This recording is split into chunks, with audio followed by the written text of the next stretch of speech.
Businessman Opinion. Oke, mitra bisnis, Apindo, Asosiasi Pengusaha Truk Indonesia, serta Gabungan Perusahaan Makanan dan Minuman seluruh Indonesia keberatan atas kebijakan pembatasan operasional truk sumbu 3 atau lebih selama 17 hari mulai tanggal 13 sampai 29 Maret pada periode Lebaran 2026. Kebijakan itu berdampak langsung terhadap kelancaran operasional industri.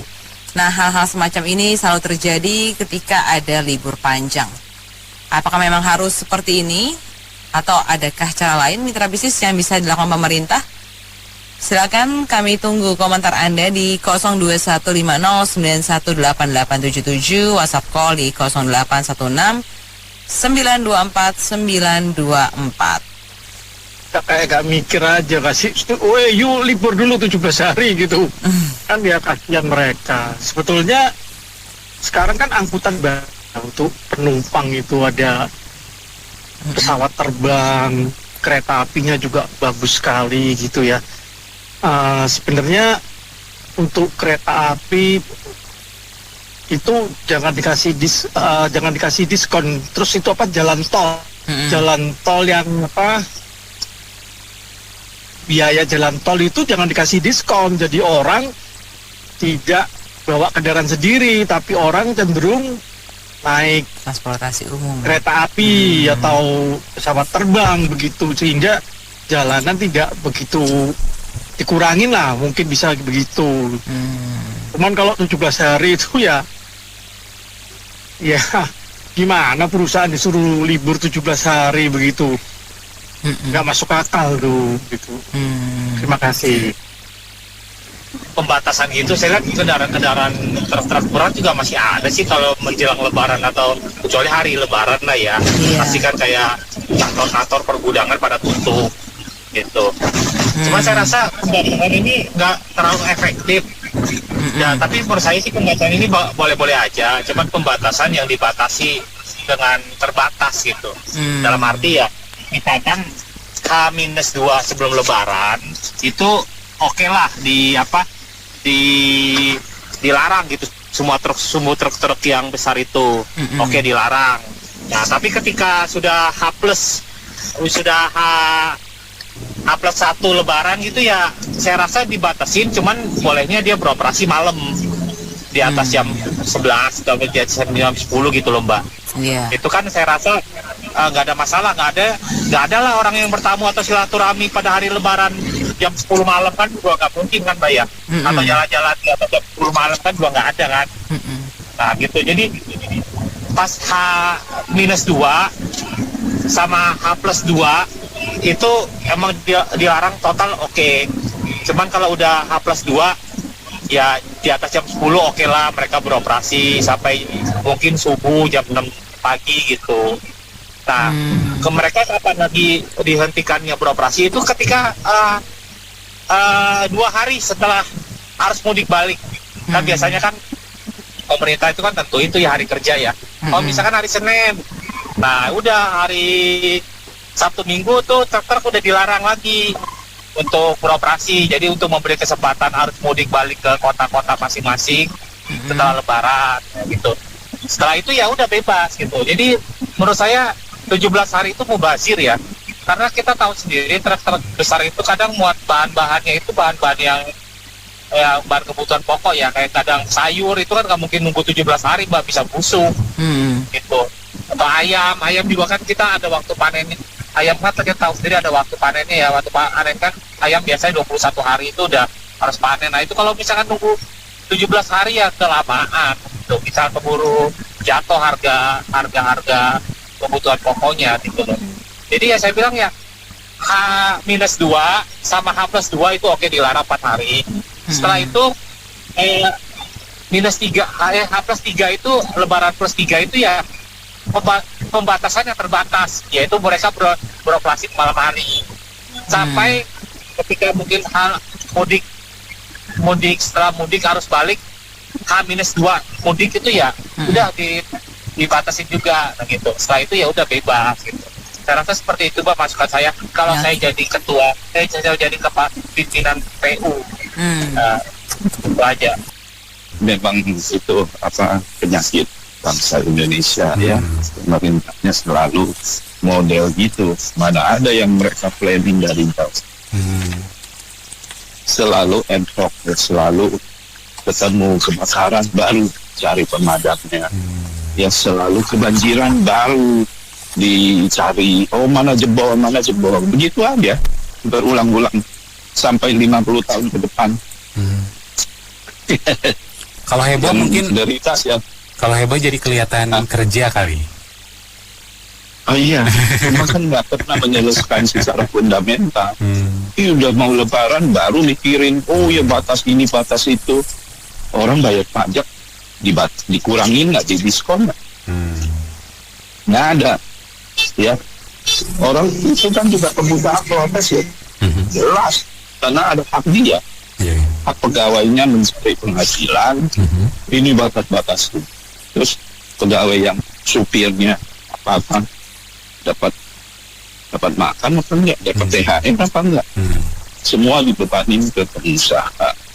Jadi di pemerintah Indonesia paling enak ya, ketika ketemu penyakit alihin ke orang lain, ke pihak lain ya. Ini cuma coba kalau misalnya banjir, hujan gede, dibilangnya ini bencana dari atas, bukan salah gua. Begitu berulang-ulang disuruh di infrastruktur enggak, karena capek urusan. Nanti masalah korupsi lah inilah. Jadi paling enak jadi pejabat di Indonesia, akuntabilitasnya nggak jelas ya, tinggal nyala ini nyala itu begitu ya. Kita ngomong Iran sudah diserang nih, gimana Bapak Presiden kita? BOP ngapain? Mau masuk ke situ menjaga ke Gaza, membantu siapa? Bantu Israel atau bantu Palestina? Nggak jelas kan? Cuma dia ingin naik panggung, ikut ngapain? Kebijakan luar negeri jadi ngaco. Ya, bebas dan aktif. Jadi sekarang pihak Israel. Itu pemimpin kita nggak punya ideologi, cuma cari panggung, cari duit untuk berkuasa lagi. Lanjut, kalau dia udah cukup umur ya, udah nggak sanggup, nanti keponakannya lah, anaknya lah. Begitu cara rakyat disuruh patuh bayar pajak, disuruh cinta negeri ya, tapi mereka yang jual, mereka yang habisin APBN. Jadi begitulah ya, Anda mesti kuat-kuatin hati ya, makan obat penurun tensi ya, menjaga hati supaya masih rosis. Masalahnya pemerintah itu nggak punya sense of crisis, Mbak. Dia bukan pengusaha. Jadi gampang aja terima gaji buta tiap bulan, kerja cuma setengah hari, kebanyakan kan begitu mereka. Jadi kita sebagai pengusaha, saya juga kebetulan sebagai pengusaha kecil, jadi ya begitu, bangsa ini nggak pernah mau belajar dan nggak mau belajar maju ya, Mbak ya. Coba deh cek dengan negara-negara lain. Ada nggak yang liburnya sampai sebegitu jauh lama ya? Kecuali China ya. Kalau China memang kita tahu kalau dia Imlek tuh liburnya panjang. Tapi kan itu cuma setahun sekali. Yang lain-lain tuh nggak ada yang libur-libur lagi. Kalau kita enggak, Mbak. Jadi memang udah menjadi suatu budaya, susah. Jadi untuk merubah sesuatu yang lebih baik itu nggak gampang, Mbak. Itu mental para pejabat kita begitu. Karena kalau misalnya sekarang mobil nggak boleh lewat, nggak bisa jalan, mau nggak mau kan karyawannya harus dikasih ikutin libur juga kan, Mbak. Walaupun pengusahanya pasti kan dia mau misalnya liburnya harus cuma cukup 5 hari, tapi pemerintah bilang boleh 20 hari. Artinya kan sisa 15 harinya kan dia nggak dapat gaji, Mbak. betul nggak? Oke, dia dapat THR, tapi kan gajinya itu kalau yang hitung harian kan mereka nggak dapat. Kalaupun mereka dapat, oke, potong cutinya habis. Jadi yang sebenarnya yang kesian adalah pegawai swasta sebenarnya, Mbak. Gitu loh. Kecuali kalau pegawai pemerintah yang udah ketahuan dapat tiap bulan dapat gaji buta begitu ya, mau nggak mau, ya kan? Nah, makanya kita nggak di sini, pemerintah tuh nggak punya sense of crisis. Apalagi sekarang lagi zamannya susah. Itu ya makanya susah ngomong ya. Jadi pemerintah kalau saya bilang sih memang dablek lah, Pak.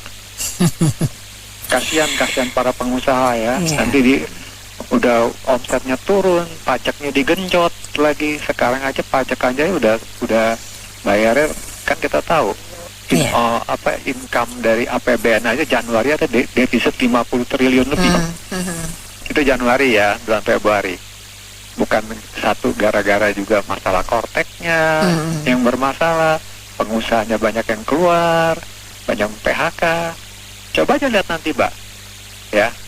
Itu komentar saya, terima kasih. Baik, yang lainnya silakan berikan lagi komentar Anda ya. Mungkin Anda juga bisa kasih formula apa ini untuk pemerintah. Barangkali pemerintah terlalu sibuk sehingga tidak sempat memikirkan yang setahun sekali ini selalu terjadi berulang-ulang. Silakan berikan lagi komentar Anda. Di line telepon boleh 509188877 atau di 0816924924 ya, itu untuk WhatsApp call.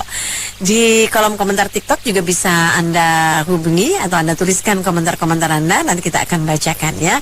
Kita masih membahas seputar Apindo serta Gabungan Pengusaha Makanan dan Minuman seluruh Indonesia yang keberatan atas kebijakan pembatasan operasional truk sumbu 3 atau juga lebih ya, selama 17 hari. Lumayan panjang ya liburannya, setengah bulan sendiri.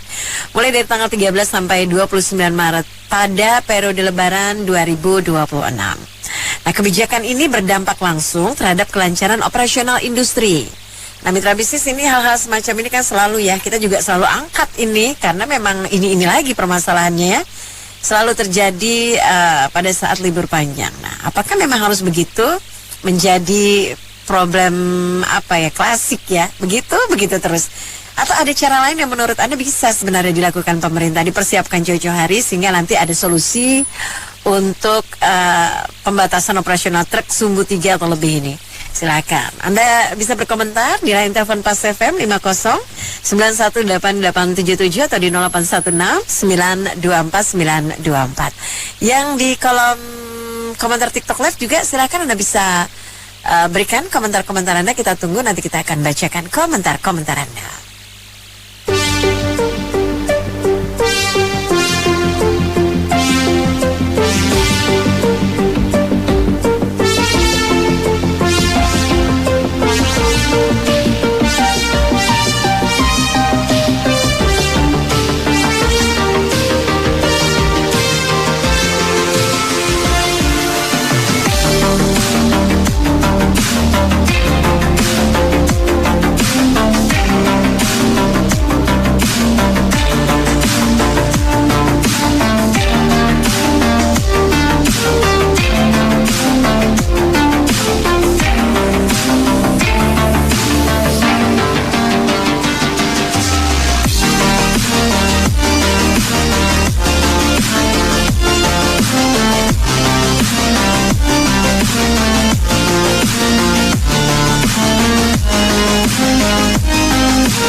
Oke, kita cukupkan dulu sampai di sini. Kelihatannya Anda juga ikut pusing ya, memikirkan problematika seperti ini lagi.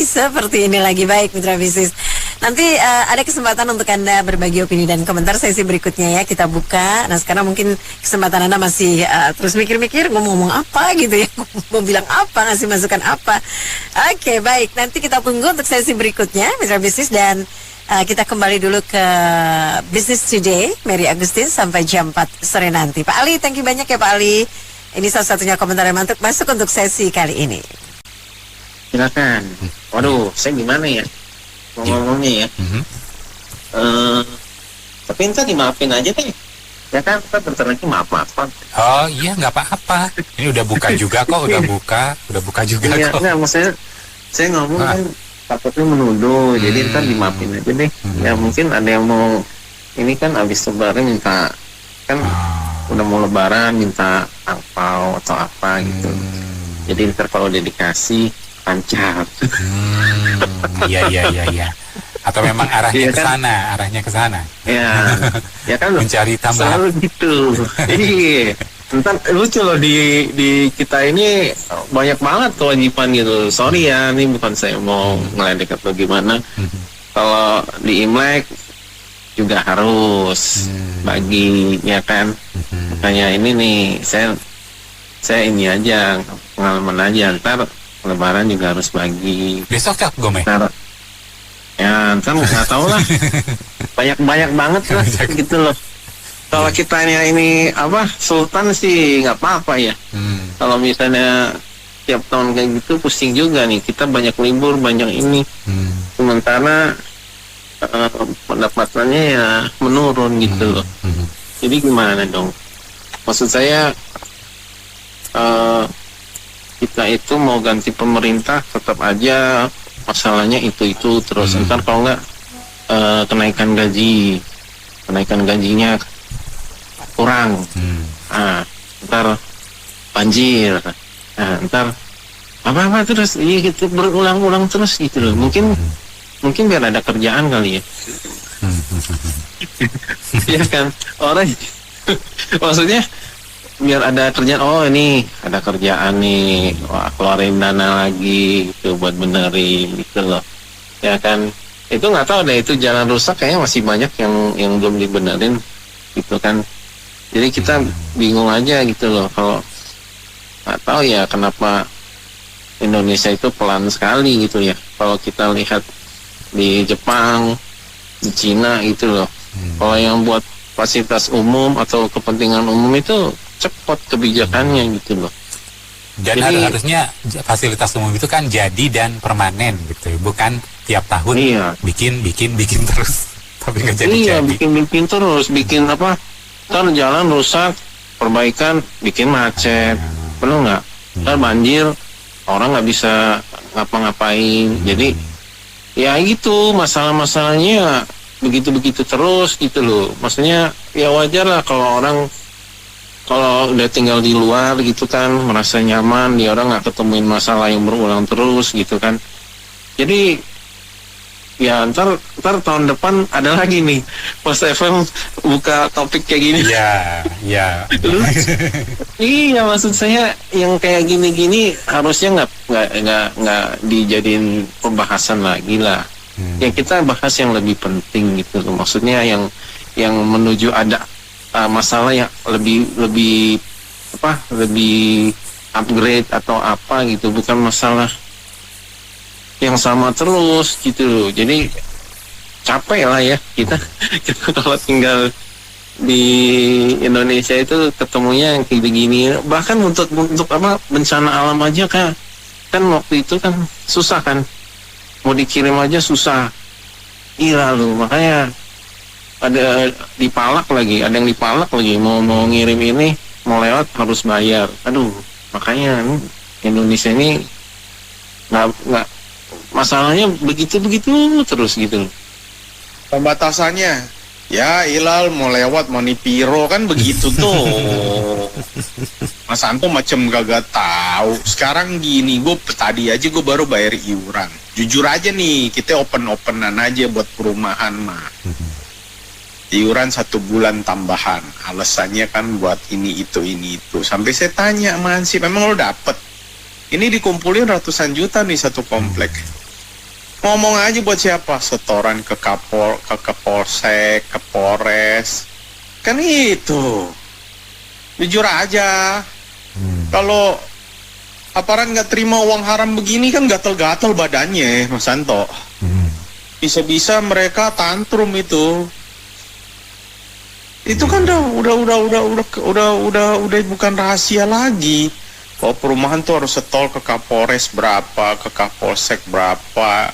Ya, Kalau enggak dia ntar kirim preman gangguin komplek macam nggak tahu. Kalau preman kan dia orang yang piara, Mas Santo. Ntar preman mana datang bikin kacau, kan biasa begitu. Ntar mereka menjadi pahlawan kesiangan, padahal tugas mereka kan memberantas preman sebenarnya. Ayo ngomong dah, fakta-faktaan ayo. Kebiasaan nelen duit haram kok. Jadi kalau nggak nelen duit haram kan rasanya badan bisa linu-linu, Mas Santo. Jadi kalau dibilang ya inilah nanti kata Sincia angpau kan gitu ya nggak. Ntar gangguin perusahaan-perusahaan, itu yang kita selalu lihat. Nah kalau kayak begini ntar di shopnya gangguin semua tuh, sopir-sopir digangguin kan gitu ya nggak Mas Santo? Ya ilah, pejabat kita kalau nggak makan duit haram mah badan bisa pegel Mas Santo, linu-linu, ya enggak? Iya, mereka kalau benar-benar kerja buat rakyat, waduh negara ini udah maju Mas Santo, nggak usah. Pejabat kebiasaan kok nggak cukup mereka, intinya mau makan duit haram baru puas gitu loh. Dan itu kalau bencana-bencana kan emang harus ada anggarannya, baru nanti anggaran ini, anggaran itu, makanya bikin jalan tuh sengaja dilelet-leletin, enggak? Kong juga nggak tahu aja Kong di sini negara, enggak? Ntar jadi pahlawan deh tuh, enggak? Wah jadi pahlawan, memberantas premanisme, alah macam bohongin orok aja, enggak? Jadi ya itulah yang saya bilang, dipelihara hal-hal begini terus menerus tiap tahun. Mas Anto coba aja di flashback. Makin kesini kan makin panjang pembatasan operasionalnya, betul nggak? Oh iya. Iya kan, orang lebaran cuma 2-3 hari, pembatasan operasional 17 hari. Buset, nggak tanggung bikin 3 bulan ya nggak biar puas. Jadi ya iyalah, kalau ngomong kayak pembodohan terus menerus aja. Ya memang benar sih, nikmat jadi pejabat di negara ini, evaluasi nggak ada, hukum juga nggak bisa dicopot, ya kan begitu Mas Santo. Mana bisa dicopot? Nggak becus kerja, nggak usah ngomong galian tuh, betul tuh galian, saya udah bilang galian di daerah-daerah sini, daerah Jakarta Barat aja, itu waktu mereka ngegali, mereka nggak rapin balik Mas Santo. Enggak, didiemin aja itu semua, batu berserakan kemana-mana, nggak peduli. Kan makanya saya sampai ngelihat ini negara sebenarnya ada pemimpinnya kagak ya? Kan begitu. Ada yang ngurusin nggak ya? Udah pada bayar pajak, makanya saya bilang konsep bayar pajak itu harus diubah, mensedekahi pejabat baru udah tuh, ya enggak?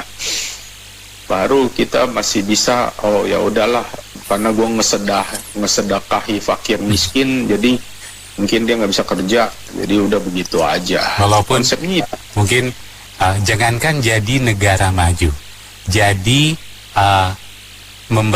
bikin prasarana nggak maju-maju juga.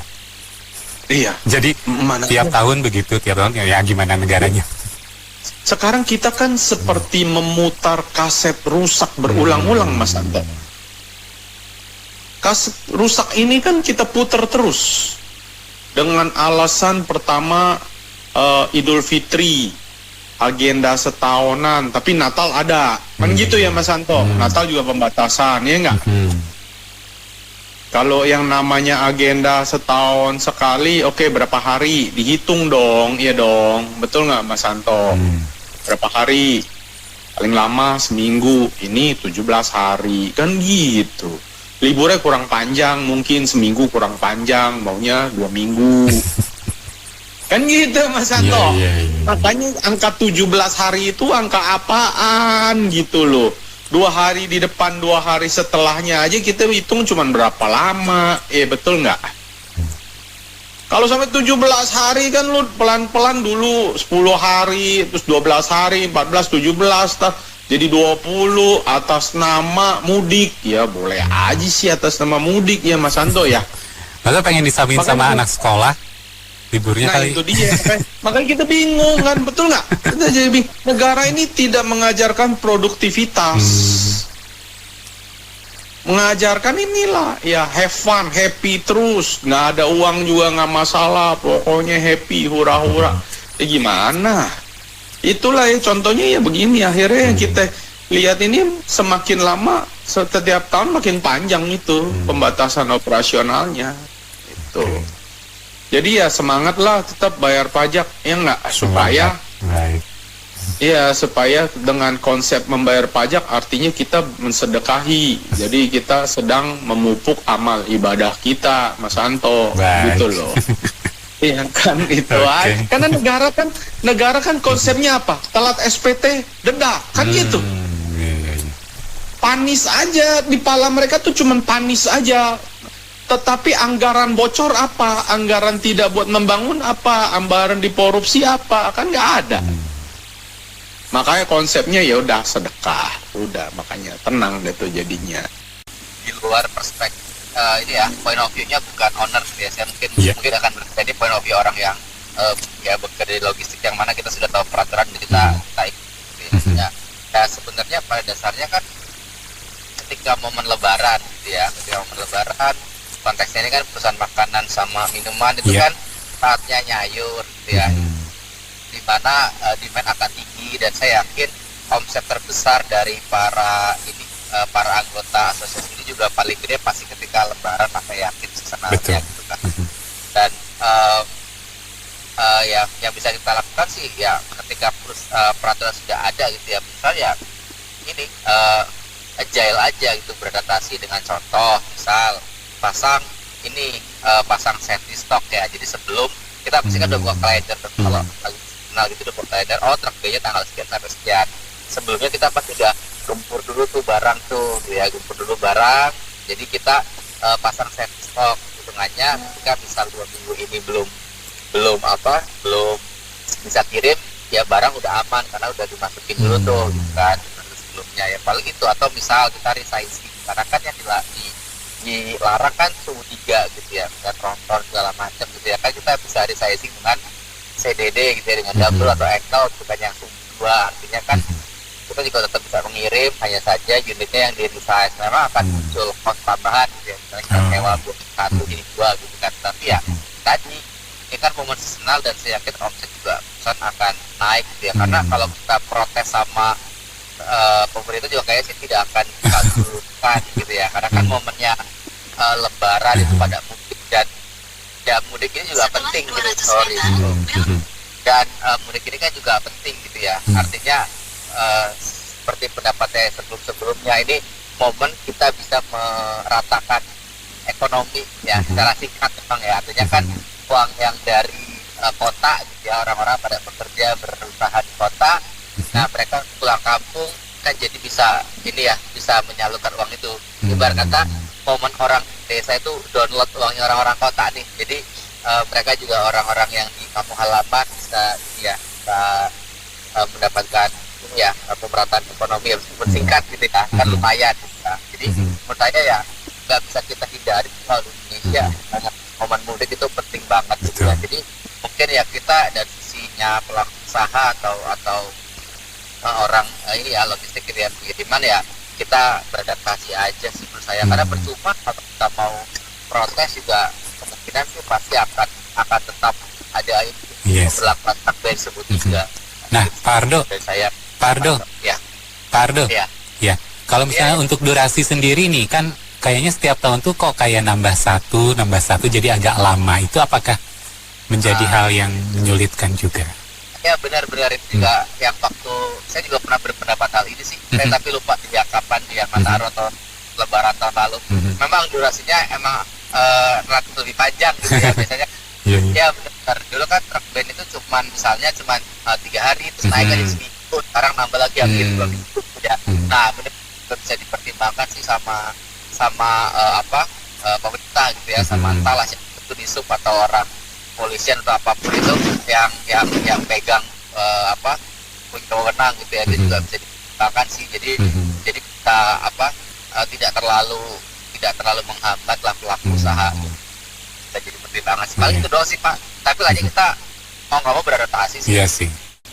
Mau jelang Imlek, mau jelang tahun baru, mau jalan hari raya itu pasti macet. Kendaraan berbadan besar itu pada keluar semua, dan sepertinya apalagi Jakarta tidak ada pengaturan jamnya lagi. Kenapa? Karena semua kejar setoran, kejar target, dan kejar jadwal. Yang membingungkan karena gunakan pesawat dan kapal besar, kapal muat barang besar, itu kagak bisa dipercepat. Kenapa? Karena jadwalnya segitu-gitu aja. Contoh pelabuhan dermaga yang bisa merapat 100 per hari, 100 per hari, nggak bisa bilang, oh truk yang kontainer gede udah merapat 3.000, ya kapal muatnya bisa ditambah jadi 200, kagak bisa itu. Iya, nggak muat tempatnya juga. Ya kan, itu satu contoh pesawat. Jadwalnya udah diatur berhari-hari, bertahun-tahun. Jangan karena mau diliburkan, jadi truk itu pada dibawa ke kargo, minta dimuatin. Tadi cuma bisa muat 100 ton, pesawat sudah angkat 300 ton, ya agak berangkat itu pesawat. Kenapa? Berat. Over capacity, ya. Nah, saya mau tanya lagi. Memang sih ya, memberikan kebijakan itu asal ngucap, asal teken surat edaran, selesai, kagak tuh. Ya enggak? Makanya macet lagi di mana-mana.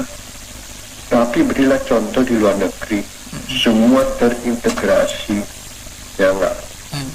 Lihat aja negara tetangga kita yang jauh, yang lagi mereka Imlek, itu dari jauh-jauh hari pengiriman kontainer udah berjalan begitu masif, begitu libur nggak ada tuh.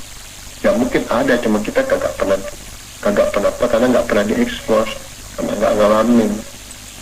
Nah, yang terakhir saya mau ngomong, tolonglah deh, ini kan kerjaan setiap jelang hari raya, ini kan kerjaan setiap mau hari besar, ya tolonglah, ya enggak, itu selama 1 tahun dirapatkan gitu, agenda selama 1 tahun, liburnya sekian, jangan kayak kemarin WFA mulai tanggal 16, ya enggak, work from anywhere tanggal 16, jadi perusahaan tadinya kan disettingkan tanggal 18 baru libur, dimajuin, terus masuknya tadi tanggal 25 dipanjangin. Nah sekarang saya mau nanya, yang lagi mau ngurus Portex itu yang tanggal 30 dipanjangin nggak? Dipanjangin nggak? Terus yang mau isi pajak itu kalau mau diskusi emang bisa lewat online gitu? Gua aja WA kemana-mana nggak ada jawaban. Gua email aja kalau teman-teman saya sempat buka dijawab. Masa gua harus naik pesawat ketemu tetap muka di lu lagi di mana lu? Oh gue lagi di sini. Oh iya, gue tungguin lu ya. Ya itu keurusan pertemanan. Saya mau ke Mbak Nena. Mbak Nena di mana? Oke, gue terbang ya. Naik pesawat langsung ketemu kan. Nah kalau kerjaan, oh iya Pak, maaf Pak. Bapak ketemu saya lagi di sini. Filenya ada di kantor. Masa gue tinggal balik ke kantor ya enggak? Nah itulah maksudnya, kalau omong-omong cuma tanda tangan surat edaran, terus selalu dia laksana apa kagak. Ya gue juga bisa, Mbak Nena juga bisa, Om Ber juga bisa, sama satu lagi Om Bu juga bisa, ya nggak demikian. Jadi macet lagi, asal rekening kita tidak macet masuk duitnya. Terima kasih. Kayak Panji bilang, presiden begini, wapresnya, udah nggak usah dilanjutin. Persoalannya adalah doyan libur ya, bener nggak? Kerja nggak doyan gitu, libur sih demen gitu. Duit doyan nggak? Semua juga demen gitu libur, terus apa?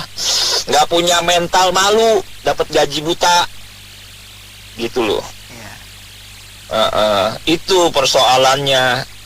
Dan sekarang kan begini, kayak kemarin juga tuh perang kan udah, terus tahu-tahu, mau jadi juru damai. Gak apa-apa sih, tapi urusan di dalam negeri nih yang kayak begini-begini siapa yang ngurusin, Pak? Ya enggak? Iya, jadi satu kata aja dah. Enggak ada sensitif terhadap persoalan rakyat gitu loh, persoalan kita sendiri. Padahal udah mau jatuh tempo utang nih, gimana bayarnya? Iya betul. Betul. Jadi satu kata aja deh gitu loh, maksudnya lu tuh banyak mau di saat banyak masalah gitu. Lu banyak maunya di saat kondisi lagi banyak masalah. Tahu diri dah, gitu aja lah. Ya, kalau kita lihat sih ini kan sudah terjadi bertahun-tahun. Ada plus minusnya bagi semua pihak. Bagi pemudik ketika truk nggak ada, yang lewat non-tol mungkin ya relatif lebih lancar. Tapi bagi distribusi juga terganggu. Kalau tidak salah kan kalau yang khusus sembako itu kan normal tetap. Khusus truk yang itu. Tapi kalau misalnya ini direncanakan untuk jangka panjang dan dari dulu-dulu, itu harusnya ada jalur khusus truk loh. Dia tidak nyampur dengan kendaraan pribadi. Kalau ada niat dan ada mau keberpihakan, seharusnya Indonesia mau melakukan apapun, uangnya ada kok. Buktinya kalau kita hitung-hitung mulai dari pasca reformasi sampai hari ini, itu jumlah korupsi kalau dihitung itu bisa tembus daripada 10.000 triliun. Artinya uangnya ada kan harusnya. Tinggal niat dan keberpihakan yang punya kuasa, yang pemerintah ini bagaimana. Di daerah-daerah sendiri juga kan peraturannya kadang-kadang berbeda dengan daerah lain. Nanti dengan pusat juga kadang-kadang bisa bertolak belakang. Nah itu yang integrasi dan sinkronitasnya nggak ada gitu. Jadi agak aneh memang kita mengelola negara ini, mengelola provinsi atau daerah gitu. Ya semoga aja ke depannya ada orang-orang yang punya hati, punya pemikiran yang agak lain, jadi benar-benar keberpihakan pada rakyat, pada masyarakat tuh benar-benar nyata gitu loh. Karena rakyat sama masyarakat tuh nuntutnya nggak banyak lah. Cari pemimpin yang benar-benar bisa menjalankan apa yang diprogramkan gitu. Kalau bilang mengentaskan kemiskinan ya ciptakan lapangan pekerjaan.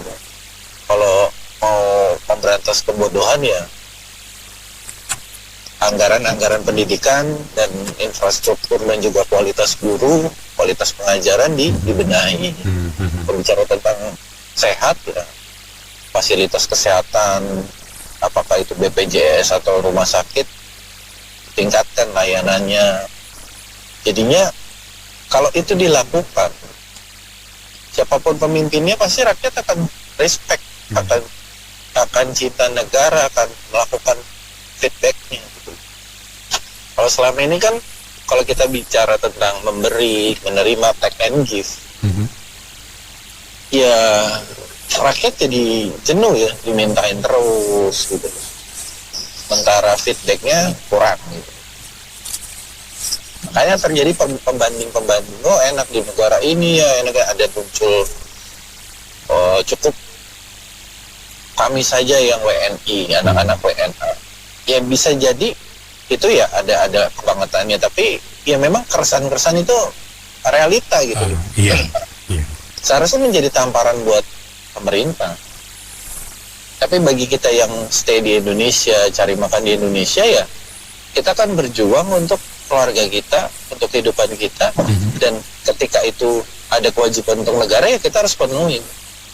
Alangkah baiknya negara juga memikirkan rakyatnya lebih daripada apa yang sudah dilakukan saat ini. Sebenarnya Indonesia bisa kok kalau mau jujur jadi bangsa yang GDP-nya bisa 2 digit lah ya. Kalau sekarang masih 4.000 something, 5.000, di atas 10.000 pun bisa harusnya. Kalau ada keberpihakan dan niat. Kan sudah diulas sama beberapa pakar gitu loh. Pak Mahmud juga bilang kita punya pertambangan, punya hasil alam, hasil laut dan sebagainya itu besar sekali potensinya. Tapi pengelolaannya aja, hanya segelintir orang yang menikmati. Ya semoga kita berharap ke depannya akan ada harapan yang lebih baik dan realisasi yang lebih baik untuk kita semua. Iya, sebenarnya menurut saya kalau membuat kebijakan itu ada beberapa aspek yang harus diperhatikan ya. Pertama itu aspek kepentingan umum. Yang namanya kepentingan umum itu harus didahulukan. Yang kedua harus memperhatikan mengakomodir semua pihak. Kemudian yang paling penting yang terakhir ada bijaksana. Dalam membuat kebijakan itu, yang namanya juga kebijaksanaan atau kebijakan itu harus bijak gitu kan, harus bijaksana gitu ya, nggak boleh emosional gitu. Nah, mari kita lihat kebijakan ini 17 hari ya. Menurut nggak benar juga memang kalau angkutan yang bersumbu 3 atau lebih ini dilarang ya untuk kepentingan umum. Kepentingan umum ya, yang saya berarti orang banyak gitu kan, tidak satu dengan kecil yang namanya pengusaha itu ya. Fakta ya, para pengusaha juga asosiasi harus tahu. Saya tidak membela siapa-siapa. Mari kita menjadi yang bijak gitu dengan kepala dingin. Hari-hari bagaimana perilaku angkutan 3 sumbu atau lebih ini ya. Itu mereka jalannya kan di tol itu ada, kalau nggak macet ya, kalau kita bicara nggak macet, ada kecepatan minimum 60. Kenyataan kan mereka jalannya dengan kecepatan 20-30. Kemudian ada himbauan truk di lajur kiri, mereka seenak udelnya. Bahkan saya lihat di Surabaya, saya sampai heran-heran pemerintah daerah Surabaya, truk itu berkeliaran kalau 3 lajur, semua 3 lajur diisi. Akibatnya karena jalan pelan dan tidak di lajur kiri, kasih kesempatan mobil yang lain yang jalan cepat, tol jadi macet. Saya tidak berbicara macet karena memang macet karena banyaknya ya. Ini maksudnya macet nggak perlu terjadi. Itu terjadi di ruas, silakan Anda lihat di ruas ya, dari Tomang sampai ke Cikupa. Itu nggak ada apa-apa, cuma karena truk berkeliaran dan jalan. Saya lihat nggak ada sesuatu yang membuat macet, bisa ada yang kecelakaan atau apa gitu ya, atau over banyak mobilnya. Nah itu fakta. Jadi dengan fakta seperti ini tentu pada saat Lebaran di mana ya arusnya itu banyak ya, pengguna jalan itu banyak memudik, tentu akan terganggu ya, dan itu kan orang banyak yang mudik. Nah ini saya maksudkan itu harus, jadi memang harus dilarang. Namun kan saya bilang yang kedua tadi, perhatikan semua pihak termasuk pengusaha itu. Nah memang 17 hari itu juga nggak wise, nggak bijaksana. Itu jangan. Kalau menurut saya, kalau 7 hari juga memang terlalu pendek, karena Lebaran itu kan 2 hari, berarti kan hanya 3 hari sebelumnya, 2 hari sesudahnya, total 7 hari dengan hari hanya itu kan. Terlalu orang mudik dan mau balik itu waktunya nggak cukup ya. Nah idealnya mungkin udah 10 hari udah cukup. 4 hari sebelumnya, 2 hari hariannya itu kan Lebaran 2 hari dan 4 hari. Nah kalau mereka nggak mau balik juga, sudah dikasih waktu sebelumnya sudah seperti ini 4 hari, ya urusin sendiri kalau macet. Dan juga kalau memang perusahaan libur kan ada sih yang berlibur berkepanjangan kayak begitu, lebih dari 10 hari gitu ya. Iya. 7 hari itu memang sudah emosional. Larangnya secara emosional itu benar. Jadi larangan oke, tetapi yang bijaksana, durasinya panjangnya itu gitu ya. Nah itu yang saya maksudkan kalau buat kebijakan itu yang bijaksana, yang memperhatikan kepentingan semua orang, kepentingan umum didahulukan gitu ya. Lihat dampaknya ya. Nah kemudian ada pengocelan juga kalau mengatakan itu ada kebutuhan yang mendesak, seperti kan nggak dilarang sembako, nggak dilarang ya, bahan bakar nggak dilarang, tapi kalau barang-barang yang lain nggak butuh itu ya silakan dijadwalkan gitu ya. Nah yang saya tambahkan satu juga kebiasaan pemerintah ya, itu memang nggak boleh dadakan. Kalender 1 tahun masa nggak bisa direncanakan dari 1 tahun sebelumnya, kan udah tahu Lebaran kapan. Jadi umumkan kepada asosiasi supaya mereka bikin jadwal semua ya sesuai dengan itu gitu, nggak impor kemudian stuck di pelabuhan karena nggak ada angkutan kontainer gitu kan. Kemudian harus bayar gudang di sana sewa mahal karena nggak bisa keluarin dan lain-lain gitu ya. Nah kalau sudah 1 tahun sebelumnya akan mau diumumkan, ya kan pengusaha bisa melakukan penjadwalan seperti itu ya. Jadi ini mengurangi efeknya. Jadi itu sekali lagi menurut saya ini oke pelarangannya, tetapi sekali lagi durasi yang terlalu panjang dan diumumkan jauh sebelumnya, 1 tahun sebelumnya. Mudah-mudahan semua pihak tidak ada yang dirugikan. Terima kasih Mbak Anita. Baik mitra bisnis, opini dari Pak Honi tadi sekaligus menutup sesi Businessman Opini untuk kali ini. Terima kasih atas partisipasinya. Saya Anita Wijaya.